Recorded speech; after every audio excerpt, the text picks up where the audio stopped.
Hello বন্ধুরা, এইরকম আইসো তো আমরা চইলা গেছিলাম একটু শপিং করতে দাদার লাইগা। তো সেখানে দেখতেছি কিছু ভালো ভালো ড্রেস, মানে জামা কাপড় যদি কিছু পছন্দ হয় তো কিনে লাগবো।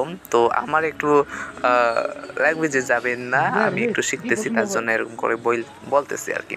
তো চলো, আমি আর বেশিক্ষণ এরকম করে কথা বলতে পারবো না, তো ওই যে লুই ভিটোরিয়াটা তারপরে পছন্দ হয়েছে। বলতেছি। তো আমি আর আমার দাদা মিলে চলে গেছিলাম একটু শপিং করতে। বাড়িতে এলভি। থেকে থেকে খুবই বোরিং লাগছিল, তো দেখলাম ওখানে কিছু ব্র্যান্ডেড কাপড় ছিল।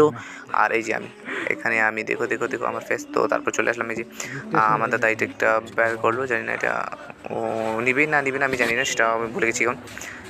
বলেছি বলে হ্যাঁ, আমরা এই স্টোর থেকে কিছু নিয়ে নিই। আমরা পরে আবার একটা স্টোরে চলে গিয়েছি। শুধু ট্রাই এখানে করে দেখি না। বন্ধুরা প্রাইসটা হ্যাঁ, কাপড়ের কোয়ালিটির হিসাব নিলে থেকে নিলে একটু বেশি বলছিল, তার জন্য আর আমরা এখানে সেরকম কিছু দেখিনি। তার পাশেই ছিল একটা স্টোর, মোবাইল স্টোর। টিভিটা ভালোই আছে তো কিন্তু দেখছি আর কি কিছু যদি পাওয়া যায়, না সাদা হলে তো কালারের নেইব তো না, মার দেখতেছি। দিবে। হ্যাঁ, তবে আমরা আলাদা আরেকটা স্টোরে চলে গেছিলাম, সেখান থেকে আমরা নিয়েছি। তো চলো, বাবাই আজকের জন্য এত থেকে, বাই বাই।